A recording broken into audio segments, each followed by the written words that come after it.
Enfin, moi je découpe le parcours en plusieurs portions pour que déjà ça fasse pas énorme quand tu penses à tout. Donc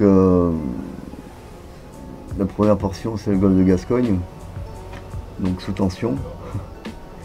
Sous tension pourquoi? Parce que le golfe de Gascogne, au mois de novembre, c'est jamais facile. On est libéré de tout ça à l'altitude de Gibraltar à peu près. Là on peut souffler un peu. Et là c'est la recherche de l'Alizé pour aller le plus rapidement possible vers l'équateur. Là il fait chaud, il fait beau. C'est quand même tendu parce que c'est le poteau noir. On franchit l'équateur. Alizé du sud. Là on a la tête à l'envers. Mais dans l'hémisphère sud pendant un bout de temps. C'est la course-poursuite pour aller contourner l'anticyclone Sainte-Hélène.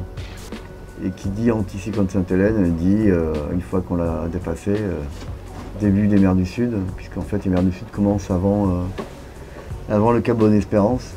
Donc rien que de penser au Cap Bonne-Espérance, ça me laisse rêveur, ça fait rêver. Et pourtant c'est le début, comme on dit, c'est le début des emmerdes, le début des mers du Sud et le début du gros dossier. L'océan Indien, une mer forte, une mer croisée, les premières tempêtes, les Kerguelen. Début des premières emmerdes, pourquoi? Début des premiers petits bobos, que ce soit physique ou sur le bateau. Et là on est à 3 semaines, un mois de la course, donc ça fait un moment qu'on est parti.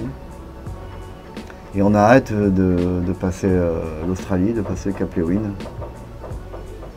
Parce que le Pacifique est dur, une grosse mer, des tempêtes plus fortes, mais une mer beaucoup plus rangée. Il fait froid, Noël, premier de l'an, tout seul, de la neige. Et c'est quoi le cadeau? C'est le Cap Horn. Et ça se mérite un Cap Horn.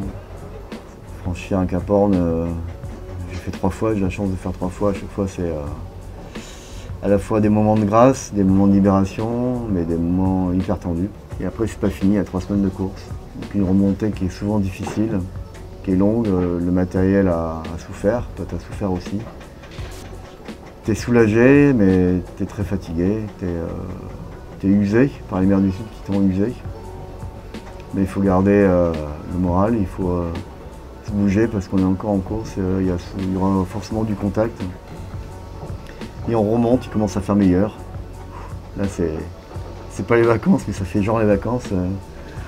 Donc les alizés, le passage du poteau noir, l'équateur, Fernando de Noronha, le petit archipel là, qui sent bon le surf, mais on s'arrête pas. Et là, des gens commencent à se projeter sur l'arrivée, sur le timing d'arrivée et revenir vers le froid européen.